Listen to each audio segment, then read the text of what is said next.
Pourquoi tu viens pas à Gaza? Genre aider les gens, les Gazaouis, parce que tu sais, ils auraient besoin d'avoir quelques vies de couilles.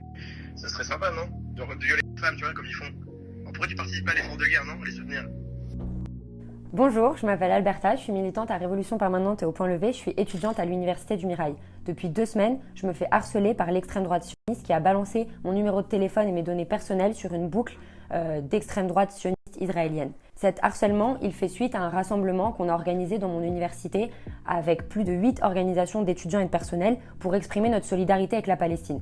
Ce rassemblement, il était très important puisqu'à Toulouse, toutes les initiatives pro-palestiniennes, elles ont été réprimées par la préfecture et par Moudinque, un maire qui a déjà montré plusieurs fois son soutien inconditionnel à l'État d'Israël, notamment en jumelant la ville de Toulouse avec la ville israélienne de Tel Aviv. Du coup, on a organisé ce rassemblement pour pouvoir se rassembler, pour exprimer notre solidarité avec Gaza dans un contexte de forte répression. Et c'est un rassemblement qui a été très réussi puisqu'on a réuni plus de 400 personnes à l'Université du Mirail. Et suite à ce rassemblement, l'extrême droite israélienne a balancé mon numéro sur une boucle Telegram de l'extrême droite sioniste qui harcèle les militants. Ils me menacent de me tuer, ils me menacent de trouver ma mère et de la tuer aussi, et ils me demandent de fermer ma petite gueule sur l'État d'Israël.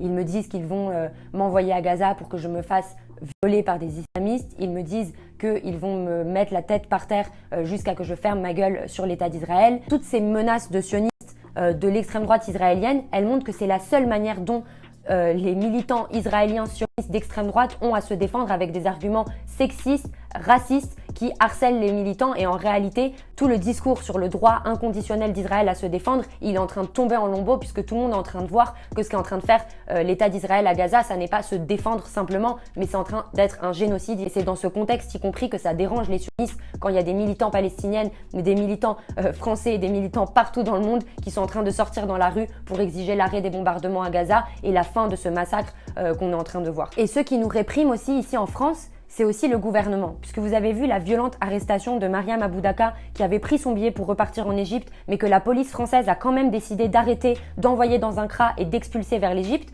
Mais c'est aussi 4 militants de Révolution Permanente qui ont été en garde à vue pour avoir collé en soutien à la Palestine. Et en réalité, on voit que les méthodes du gouvernement qui répriment, qui criminalisent le soutien à la Palestine, c'est aussi pour nous faire taire. Et si je fais cette vidéo, c'est aussi pour dénoncer la complicité du gouvernement dans ces méthodes de l'extrême droite israélienne. Je sais que ce harcèlement, il ne me concerne pas seulement moi. Je sais qu'il y a des militantes comme Rima Hassan, Faiza Ben Mohamed, mais aussi des militants de la France Insoumise, un syndicaliste de la CGT de Lille qui a aussi été harcelé par cette même brigade d'extrême droite sioniste.